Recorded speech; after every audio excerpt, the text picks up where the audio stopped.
नवनिर्वाचित नगराध्यक्ष आणि नगरसेवकांच्या सत्काराचा आणि नगराध्यक्षांच्या पदभार स्वीकारण्याच्या या कार्यक्रमाला उपस्थित या नगरीच्या नगराध्यक्षा सो पद्मश्री बहिणी भैया धर्माधिकारी,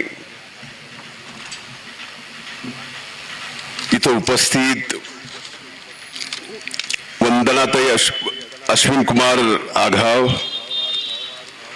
दीपक प्रल्हाद मुंडे, कविता अनंत इंगळे, अल्ताफ खान सरदार खान पठान, सैयद फारूक गनी, शेख आयशा मोहसिन, नितीन नामदेव रोडे,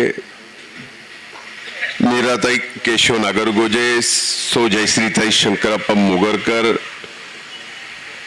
वैजनाथ भानुदास सोळंके, अंजली केशवराव बनसोडे, व्यंकटेश बाबूराव शिंदे, सचिन रामनाथ सारडा, अर्चना महेंद्र रोडे, इस्माइल मुला शेख, सुनील भाऊसाहेब कांबळे, खैसर राजा खा पठान, म्हणजे राजा खा पठानच, इसके आगे भाभी को लाया करो, सब जमेगा नहीं, मैं बता रहा हूँ। हाँ बिल्कुल नहीं।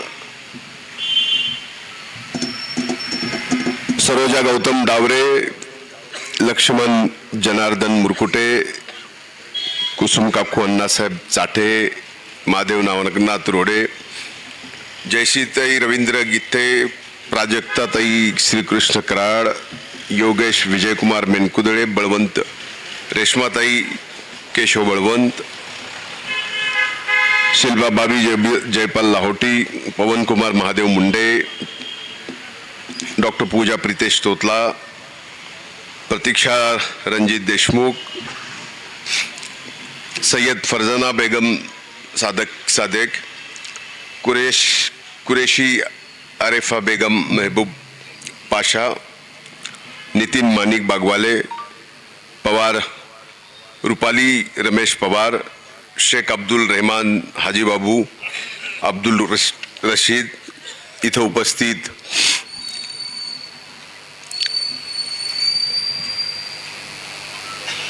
सचिनजी कागदे, नीलकंठजी चाटे, अजय मुंडे, भैया धर्माधिकारी, डॉक्टर विनोद जगतकर सर, अयूब भैया, ॲडव्होकेट गोविंदराव फड, माणिकराव फड, उपस्थित सर्वांचीच नावं मी या ठिकाणी घेऊ शकतो, पण भूक लागली खरं सांगायचं झालं म्हणून माफ करा.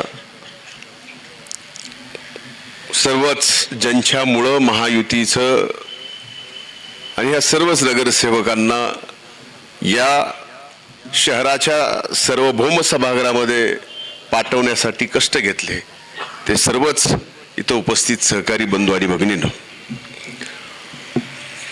आज सावित्रीबाई फुले यांची जयंती आहे आणि त्या मुहूर्तावर सो पद्मश्री बहिणींनी या परळी नगरीच्या नगराध्यक्ष पदाचा कारभार स्वीकारला. मी सहज विचार करत होतो, माझं थोडीशी बुद्धी चिकित्सक आहे, एवढंच एक कारण असेल का, पण नाही. आज भैया आणि वहिनीच्या लग्नाचा वाढदिवस सुद्धा आहे. बरोबर आहे ना, चुकत नाही मी कुठं. हा हा नगरपालिकेत काम करणं नगरसेवक म्हणून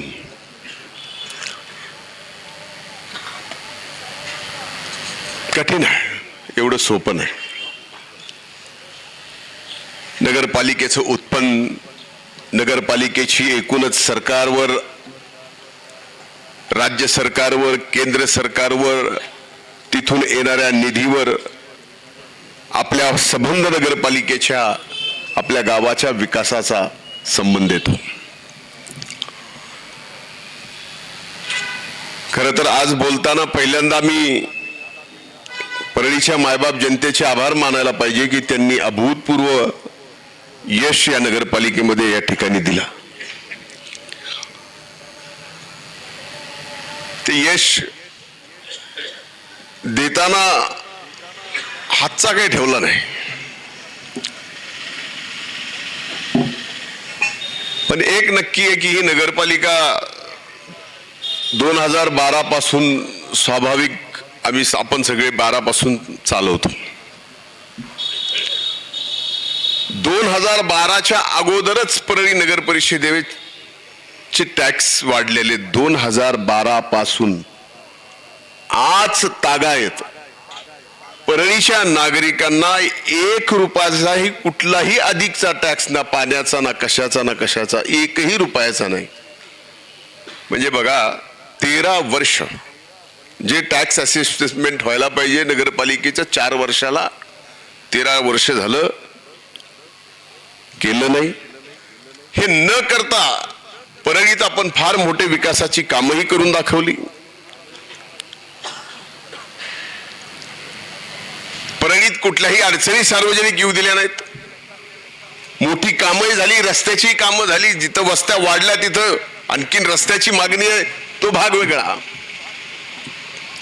पण आता मात्र ह्या सगळ्या गोष्टीत विचार करताना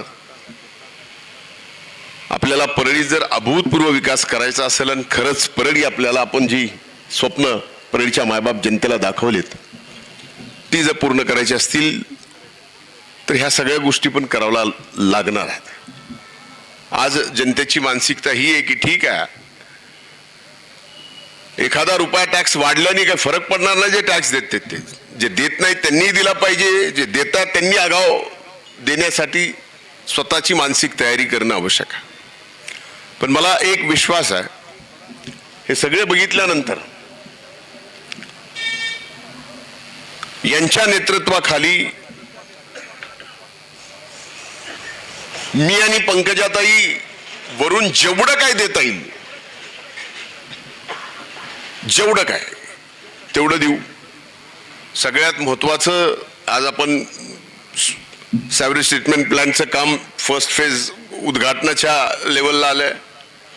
पाणी पुरवठ्याची सुधारित नवीन योजना आपण मंजुरीला पाठवतोय.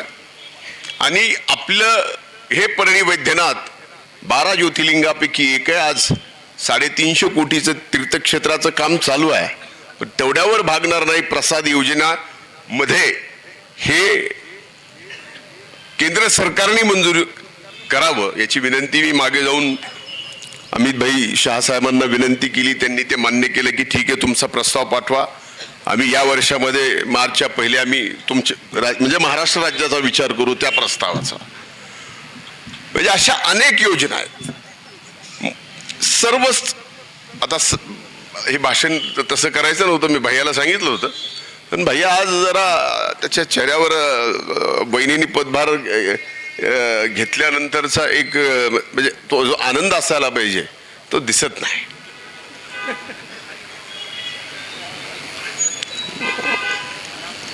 ये रिजर्वेशन का मजा है.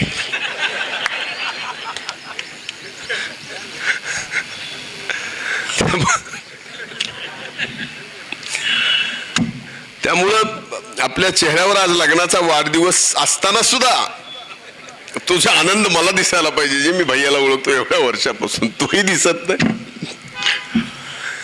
पण भैया काळजी करू नका, हे सगळं तुम्हा सगळ्यालाच बघायचं. आणि भविष्यात सुद्धा आता इथून पुढे जे काही स्वप्न बघायला लागले पुढच्या निवडणुकीचे, म्हणजे ग्रामीण भागातल्या जिल्हा परिषद पंचायत समिती, तिथे सदस्यपती म्हणूनच आपली ओळख होणार आहे. असे रिझर्वेशन पडलेले. म्हणून मला खात्री आहे की आपण सर्वच परळी शहरातल्या एकाही नागरिकांचा विश्वास तोडणार नाहीत एवढं चांगलं काम आपण करू.